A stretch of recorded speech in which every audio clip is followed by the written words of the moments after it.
Hello everyone, welcome back to my class.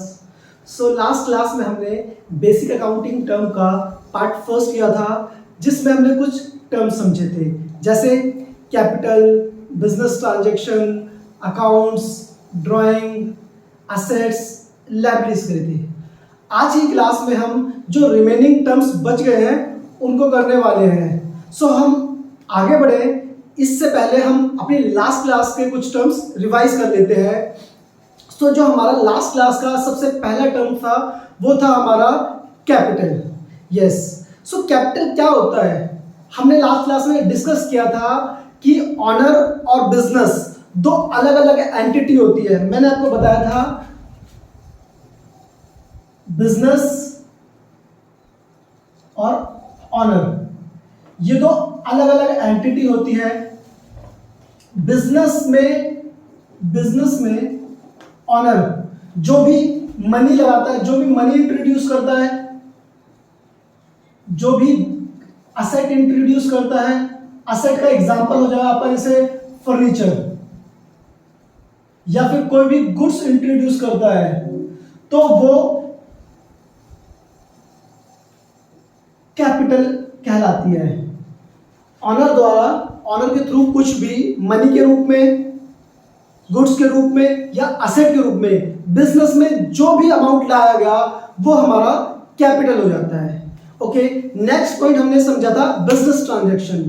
Business से related, business के संबंध में जो भी ट्रांजैक्शन होंगी, जो भी सेल परचेज होगी, जो भी रिसीप्ट्स एंड पेमेंट होंगी, वो सारी हमारी बिजनेस ट्रांजैक्शन होंगी, क्योंकि वो सारी किससे रिलेटेड है? बिजनेस से रिलेटेड। अब हमने इसको चार कैटेगरी में डिवाइड करा दिया, जल्दी से मुझे रिवाइज करा दो।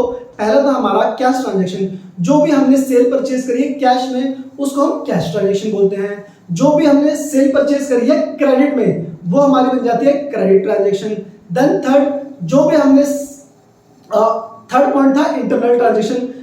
अगर हमने कोई भी transaction within the organization करी है तो वो हमारे लिए होती है इंटरनल ट्रांजैक्शन। जैसे कि मैंने आपको बताया था बिजनेस के अंदर फर्नीचर भी होते हैं, मशीनरीज भी होती है।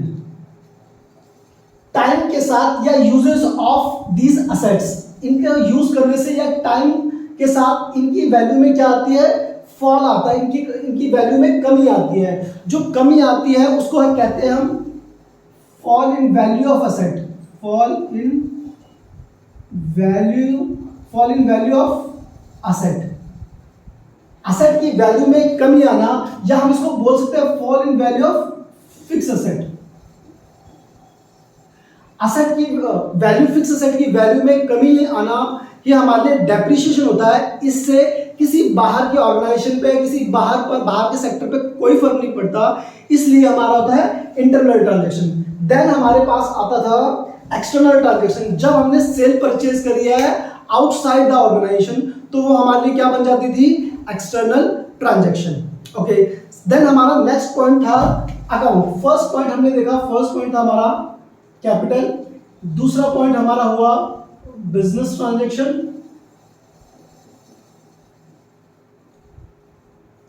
थर्ड पॉइंट हुआ हमारा अकाउंट्स।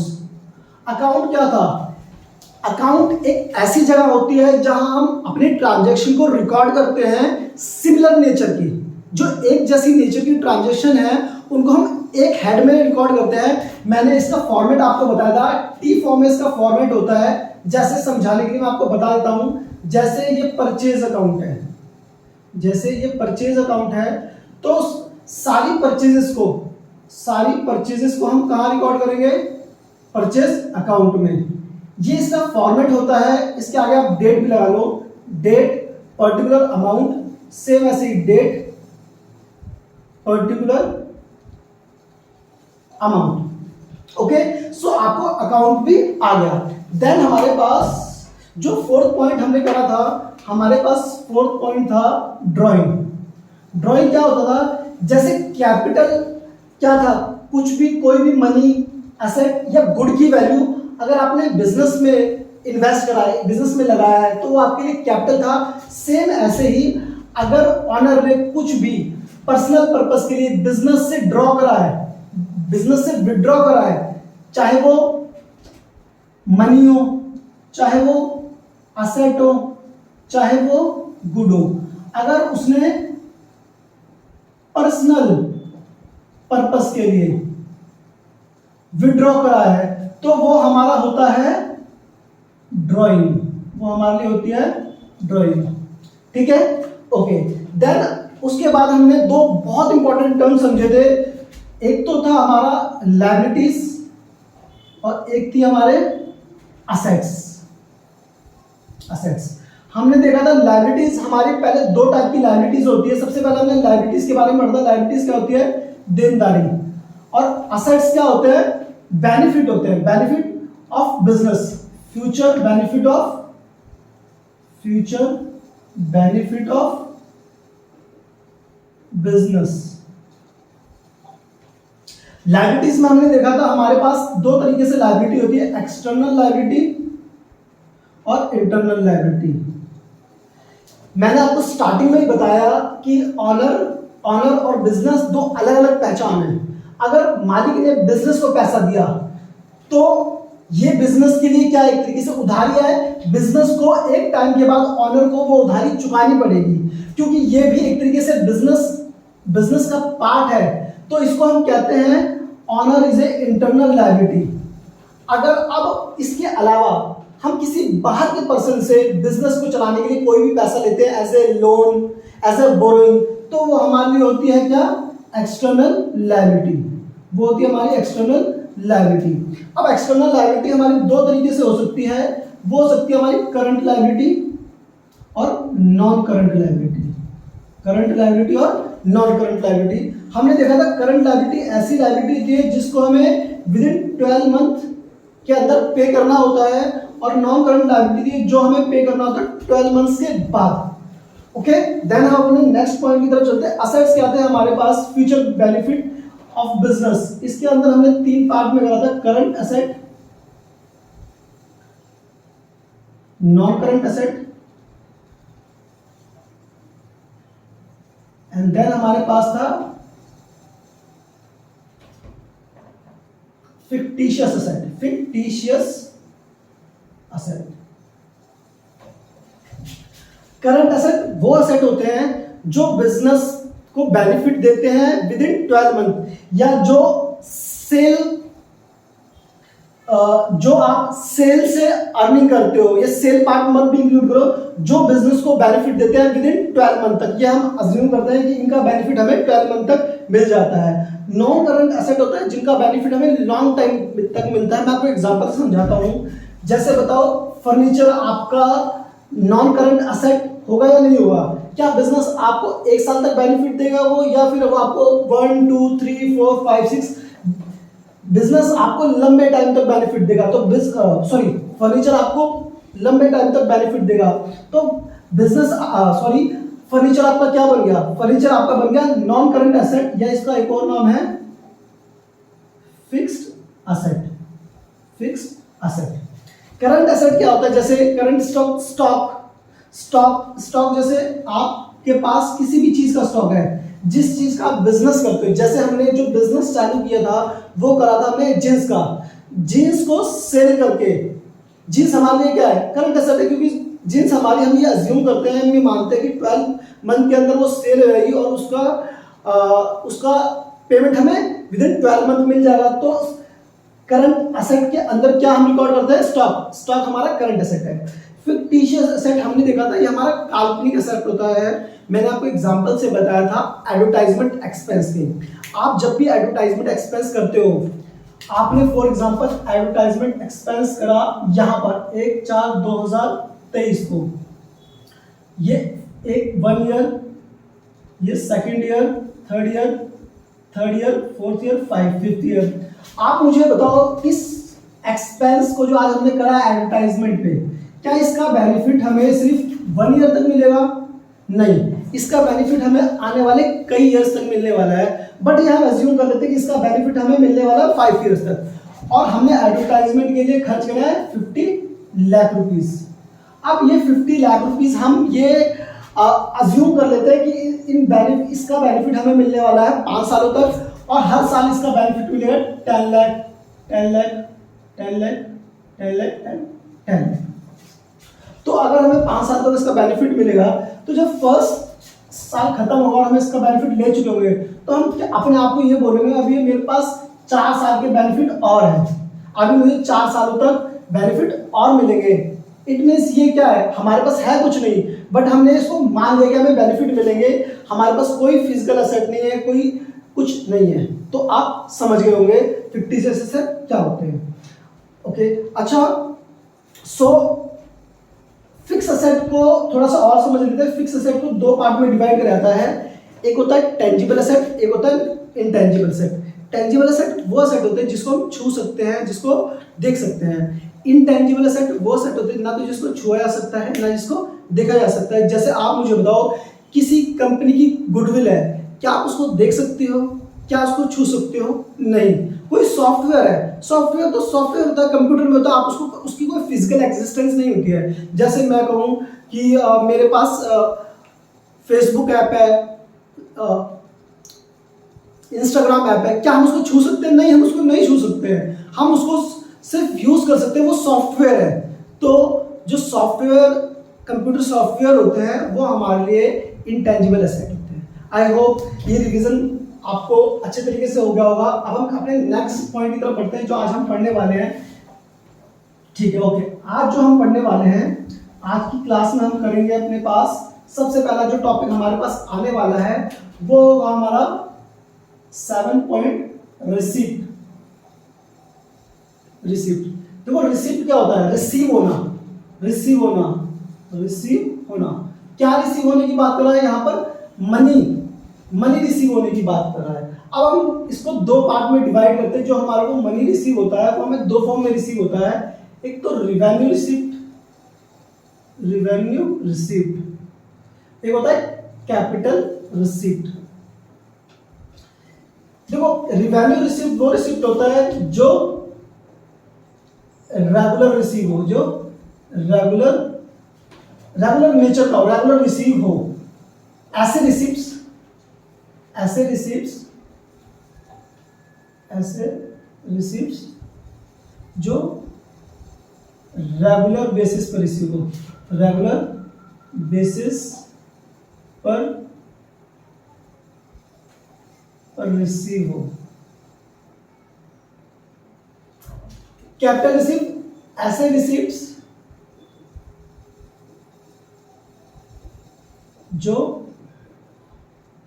रेगुलर बेसिस पर रिसीव ना हो। ठीक है, अब मैं एग्जांपल के साथ समझाता हूं आपको, मुझे बताना आप। देखो हमने क्या बोला, रेवेन्यू रिसीप्ट ऐसे रिसीप्ट होते हैं जो हमें रेगुलर बेसिस पे रिसीव्ड होते हैं। जैसे आप मुझे बताओ, सेल ऑफ गुड्स।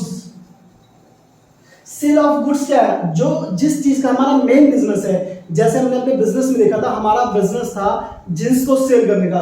तो जींस की सेल जो होगी उससे जो हमें इनकम मिलेगी वो कैसी इनकम होगी? वो रेगुलर इनकम होगी या रिवेन्यू इनकम होगी या रिवेन्यू रिसिप्ट होगी? यस। अब बात करते हैं कैपिटल रिसिप्ट। हमने बात करा जो रेगुलर ना हो। एक बात बताओ, जो ये बिजनेस था, यहां पे समझ लेते हैं, मान लो ये बिजनेस था, बिजनेस के अंदर हमारे पास मशीन होगी, मशीनरी होगी। मान लो मशीन पुरानी हो गई, मशीन पुरानी हो गई, हमने उनको सेल कर दिया, सेल ऑफ मशीनरी। मुझे बताओ, सेल ऑफ मशीनरी हमने सेल कर दी, इससे भी हमें पैसा मिला। क्या आप मशीनरी रेगुलर बेसिस पे सेल करते हो या लॉन्ग पीरियड के बाद आप सेल करते हो? यार मशीन पुरानी हो गई या खराब हो गई तब आप सेल करते हो, उससे जो हमें पैसा मिलेगा उसको कहते हैं कैपिटल रिसिप्ट। ये आपका रेगुलर नेचर नहीं है। बट रिवेन्यू रिसिप्ट ऐसे रिसिप्ट है जो आपको रेगुलर रिसिप्ट्स होते रहते हैं, इसलिए इनको क्या कहा है, इसलिए हम इनको रेगुलर रिसिप्ट्स भी कहते हैं। जिसका एग्जांपल मैंने बताया, जो बिजनेस के गुड्स है, मेन सोर्स ऑफ ऑपरेशन है, उससे जो हमें पैसा रिसीव हो रहा है वो हमारे लिए होता है रेवेन्यू रिसिप्ट। आई होप आपको रिसिप्ट्स अच्छे तरीके से समझ में आ गया होगा। अब हम बढ़ते हैं 8 पॉइंट की तरफ, एक्सपेंडिचर। खर्चे, एक्सपेंडिचर होता है खर्चे।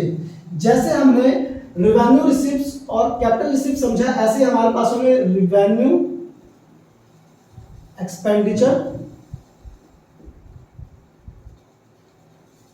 Capital expenditure. सेम ऐसे खर्चे जो रेगुलर बेसिस पर होते हैं, रेगुलर बेसिस पर होते हैं,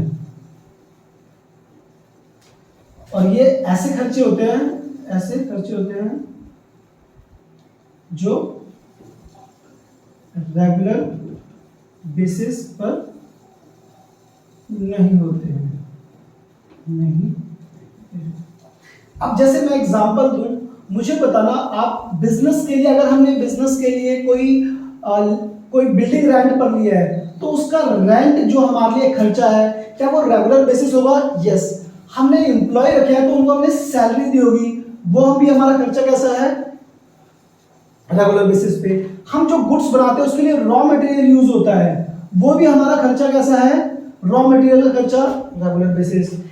आप इलेक्ट्रिसिटी की पेमेंट करते हो, इलेक्ट्रिसिटी की पेमेंट करते हुए, वो कैसा खर्चा है? रेगुलर। टेलीफोन का खर्चा आपका होता होगा, वो कैसा खर्चा है? रेगुलर। तो ऐसे खर्चे जो रेगुलर बेसिस पे होते हैं बिजनेस को चलाने के लिए, वो हमारे होते हैं रेवेन्यू एक्सपेंडिचर। अब हम आते हैं अपने कैपिटल एक्सपेंडिचर पे। ऐसे खर्चे जो रेगुलर नहीं होते हैं, जैसे आपने मशीन खरीदी, मशीन खरीदी, अगर आप मशीन खरीदोगे, मशीन खरीदोगे, तो ये कैसा खर्चा है? ये क्या आपका आप रोज मशीन खरीदते हो? नहीं, ये आपको जब आपके बिजनेस में आपकी कोई पुरानी मशीन खराब हो चुकी होती है, या आपको बिजनेस बड़ा करना है, उसके लिए आप मशीन खरीदते हो, या आपने फर्नीचर खरीदा, क्या फर्नीचर, मशीनरी, बिल्डिंग क्या रेगुलर खरीदते हो? नहीं खरीदते। तो इनपे जो खर्चा है, इस ऐसी चीजों पे किए गए खर्चे को हम कहते हैं कैपिटल एक्सपेंडिचर। ठीक है, ये बिजनेस के असेट को बढ़ाता है कैपिटल एक्सपेंडिचर, जो कि हमें फ्यूचर में बेनिफिट देता है। आई होप ये दोनों पॉइंट आपको अच्छे तरीके से समझ में आ गए होंगे। अब हम अपने नेक्स्ट पॉइंट की तरफ बढ़ते हैं, जो कि एक्सपेंडिचर से ही कनेक्टेड है। वो है हमारा एक्सपेंस, वो है हमारा एक्सपेंस।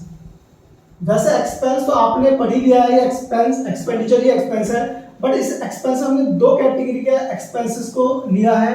एक होता है प्रीपेड एक्सपेंस,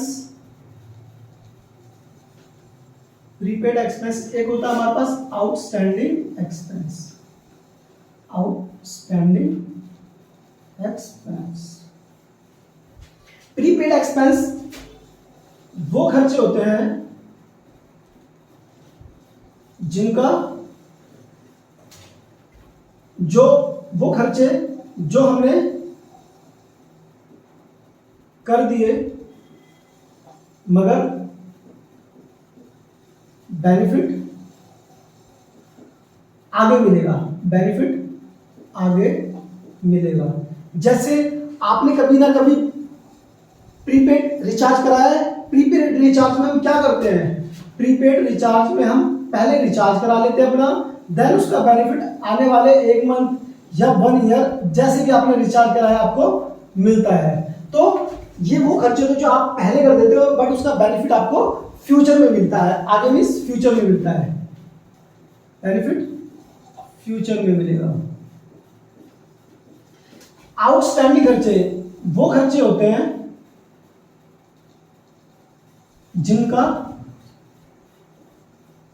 बेनिफिट आपने ले लिया, बेनिफिट ले लिया, मगर उसकी पेमेंट आपने नहीं करी, उसकी पेमेंट नहीं की। जैसे कि आप बताओ मुझे, आपने क्या किया?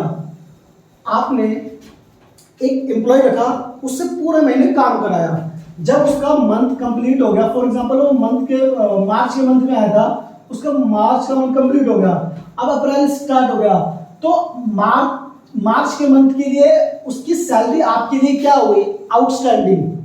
हम मार्च की सैलरी को क्या कहेंगे? Outstanding salary. क्या कहेंगे हम? Outstanding salary. क्यों?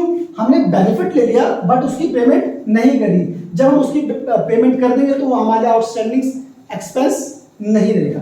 आई होप आपको ये पॉइंट बहुत अच्छे तरीके से समझ में आया होगा। अब हम अपने नेक्स्ट पॉइंट की तरफ बढ़ते हैं, जो कि है हमारा इनकम। जो है हमारा इनकम। 10th पॉइंट, इनकम क्या होता है? देखो इनकम होता है जो हमने revenue receipts minus revenue expenditure, revenue expenditure. देखो रिवेन्यू रिसीप्ट्स जो आपके ऐसे रिसीप्ट्स जो आपको रेगुलर मिल रहे हैं वो रिसीप्ट्स को क्या कहते हैं? रिवेन्यू रिसीप्ट्स, या आप उसको सिंपल भी कह सकते हैं receipts revenue minus expense, revenue minus expense या एक्सपेंडिचर। आपके खर्चों में से अगर हम रिवेन्यू, अगर आपकी रिवेन्यू में से, आपकी इनकम में से अगर हम खर्चे घटा लेंगे तो जो हमारे पास होगा उसको कहते हैं हम इनकम।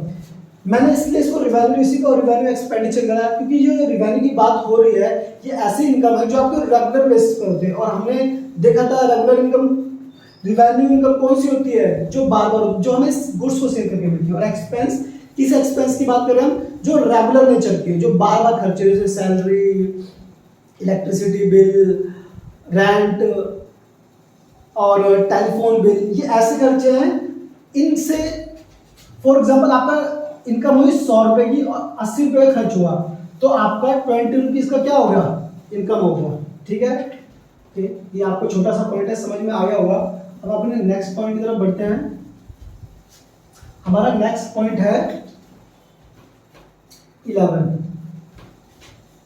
प्रॉफिट। देखो प्रॉफिट क्या होता है? जब आपने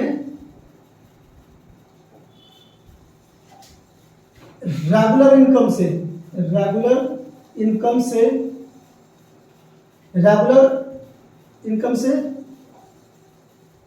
जो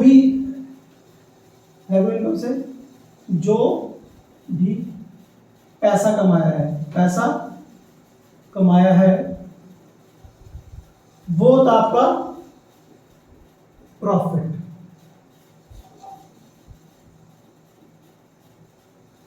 अब बात करते हैं इसी से मिलता जुलता गेन।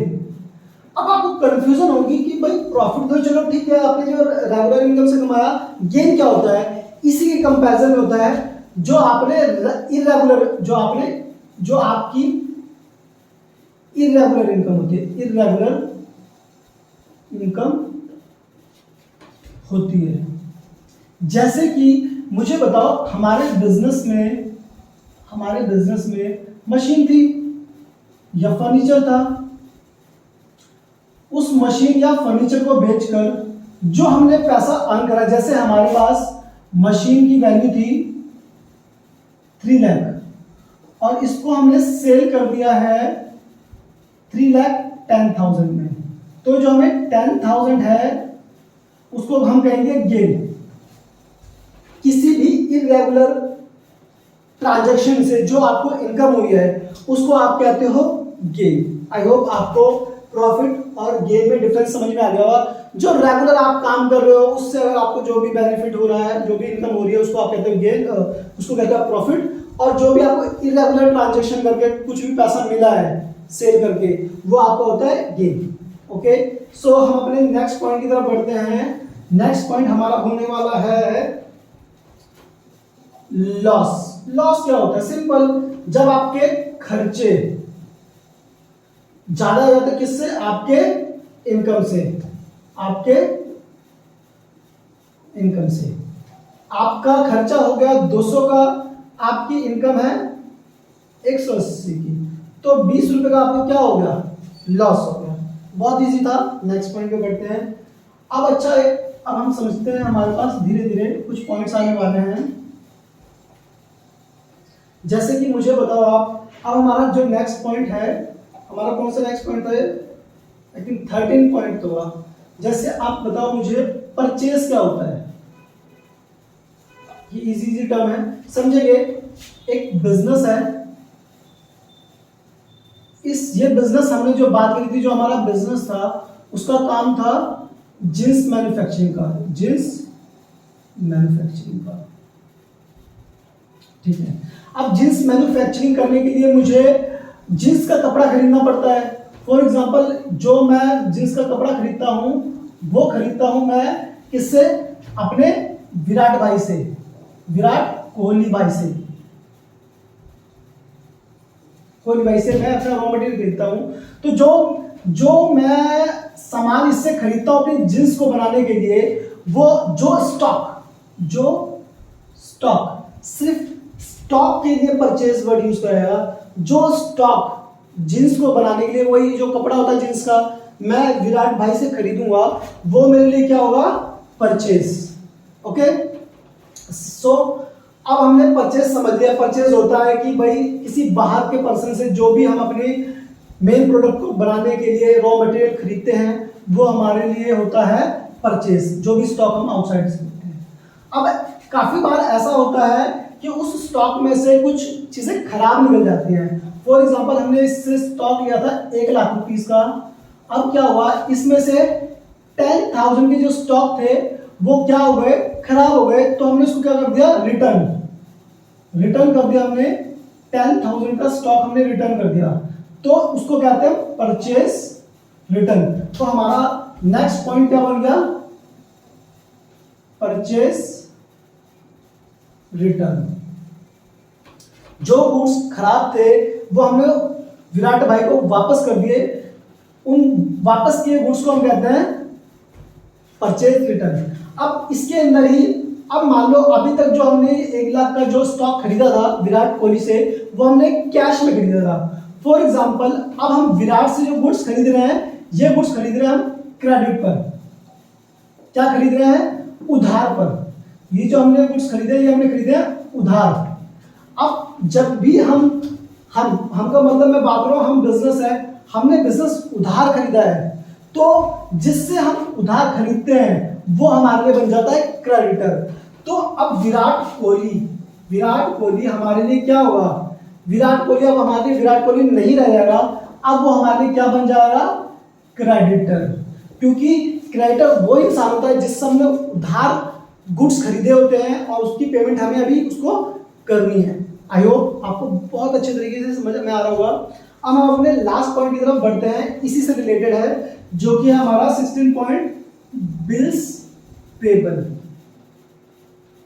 देखो क्या होता है, विराट कोहली कहता है मैं आपको पेमेंट बाद में करूंगा, बट हो सकता है हमने विराट कोहली से क्या खरीदे थे? स्टॉक उधार खरीदा था। हो सकता है हमने विराट को कहा कि विराट हम आपको पेमेंट बाद में करेंगे। अब विराट के मन में ये होगा, यार बाद में ये मेरे को मना ना कर दे कि कौन सी पेमेंट, कैसी पेमेंट, मैं तो आपको जानता ही नहीं हूं। तो इसके लिए क्या होता है, विराट हमसे एक पेपर पे क्या करता है? लिखवा लेता है कि हमें विराट कोहली को इतने दिन के बाद या इतने मंथ के बाद इतनी पेमेंट करनी है। तो जिस डॉक्यूमेंट पर वो, जिस पेज पर वो, जहां भी वो हमसे ये लिखवा लेता है कि हमें पेमेंट करनी है विराट कोहली को इस दिन, और उस पर हमारे साइन होते हैं, तो वो क्या बन जाता है? हमारा बिल्स पेबल। आई होप आपको ये चारों पॉइंट एक दूसरे से रिलेटेड है, समझ में आ गए होंगे। अब हम स्टार्ट करते हैं हमारा नेक्स्ट पॉइंट 7, जो कि हमारा होगा सेल्स। चलो ओके, दोबारा समझते हैं। अब जैसे कि हमने यहां पर विराट भाई से क्या करा था? परचेज करा था। विराट भाई से हमने परचेज करे थे गुड्स। अब हम ये गुड्स सेल कर रहे हैं किसको? अब हम ये गुड्स सेल कर रहे हैं अपने रोहित शर्मा भाई को। रोहित शर्मा भाई, ठीक है, किसको कर रहे हैं? सेल कर रहे हैं। मतलब ये जो गुड्स बेच रहे हैं। अब जो विराट कोहली से हमने रॉ मटेरियल का कपड़ा खरीदा था, उससे हमने जींस बनाई। जींस अब हम किसको बेच रहे हैं? रोहित शर्मा को। तो जो जींस हम उसको बेच रहे हैं, जो गुड्स हम बेच रहे हैं उसको, वो हमारे लिए आती है सेल। सेल्स क्या होता है? गुड्स को बेचना, ठीक है, वो हमारे लिए आती है सेल, ठीक है। अब क्या हुआ, रोहित को कुछ जींस पता अच्छी नहीं लगी, कुछ डिफेक्ट था, तो उस जींस में से फॉर एग्जांपल रोहित को हमने बेचे 1000 पीस बेच दिए। उसमें से 50 पीस ऐसे थे जो कि क्या कर रहे, रिटर्न कर दिए रोहित शर्मा ने। 50 पीसेस क्या कर दिए रोहित शर्मा ने, रिटर्न कर दिए। क्यों? क्योंकि उनमें कुछ डिफेक्ट था। तो जो रोहित शर्मा द्वारा कुछ वापस दे दिया जाएगा बिजनेस को, तो वो बिजनेस के लिए होता है सेल्स रिटर्न, या इसका एक और नाम होता है रिटर्न इनवर्ड। अब हम अपने 19 पॉइंट की तरफ बढ़ते हैं। 19 पॉइंट होता है हमारे पास, हम ये अज्यूम करते हैं जो हमने रोहित शर्मा को जींस बेची थी वो हमने बेची थी पहले कैश में। अगर हम इसको जींस बेचते हैं क्रेडिट पर, मतलब उधार जींस अगर बेचते हैं, किसको? रोहित शर्मा को। अगर रोहित शर्मा को हम उधार जींस बेचते हैं, तो जब हम रोहित शर्मा को उधार जींस बेचते हैं तो रोहित हमारे लिए क्या बन जाता है? रोहित हमारे लिए बन जाता है डेटर। डेटर वो इंसान होता है जिससे बिजनेस को पैसे लेने हैं, और क्रेडिटर वो इंसान होता है जिसको बिजनेस को पैसे देने होते हैं। बिजनेस को क्रेडिटर वो होता है जो जिसको बिजनेस को पैसे देने होते हैं, और डेटर वो इंसान होता है जिससे बिजनेस को पैसे लेने होते हैं। तो इसको हमने उधार गुड्स बेचे हैं रोहित शर्मा को, तो रोहित हमें क्या करेगा? बाद में पेमेंट कर देगा। तो जब तक वो हमें पेमेंट नहीं करता, जब तक रोहित हमें पेमेंट नहीं करता, वो हमारे लिए क्या बन जाता है? डेटर। ऐसे ही जब तक हम विराट कोहली की पेमेंट नहीं खरीदे, जो हमने उससे उधार स्टॉक खरीदा था और उसकी पेमेंट नहीं करी थी, जब हम उसकी पेमेंट कर देंगे तो हम उसके क्रेडिटर नहीं देंगे। ऐसे ही सेम जब रोहित शर्मा हमें पेमेंट कर देगा तो रोहित शर्मा हमारा डेटर नहीं। और लास्ट पॉइंट हमारा बिल्स रिसीवेबल। अब क्योंकि हमें भी डाउट है कि बाद में रोहित शर्मा मना कर दे, तो आज हम रोहित शर्मा से क्या करते हैं? एक बिल्स टेबल ड्रॉन करवा देते हैं, लिखवा देते हैं कि रोहित शर्मा आप लिख दो इस डेट को आप हमें पेमेंट करोगे, इतने रुपीस की पेमेंट करोगे, और आप अपने साइन कर दो और वो चीज आप हमें दे दो। ठीक है, तो जिस भी डॉक्यूमेंट पे ये लिखा जाता है उसको कहते हैं बिल्स रिसीवेबल। क्योंकि ये हमें रिसीव हुआ है तो ये हमारे लिए बनता है बिल्स रिसीवेबल। और बिल्स पेबल क्योंकि वो हमें देने थे विराट कोहली को, इसलिए वो हमारे लिए था बिल्स पेबल। आई होप ये आपको बहुत इजी पार्ट था, आसानी से समझ में आ गया होगा। अब हम अपने नेक्स्ट टॉपिक की तरफ बढ़ते हैं। हमारा नेक्स्ट टॉपिक आता है, सबसे पहला 20 तक हो गया था, अब हम बढ़ेंगे 25 पर। 25 पर सबसे पहला डेप्रिसिएशन। देखो, किसी भी फिक्स एसेट की वैल्यू में कमी, आना या फॉल कमी आना डेप्रिसिएशन होता है। डेप्रिसिएशन होता है, या इंग्लिश में बोल सकते हैं it means fall in the value of fix asset.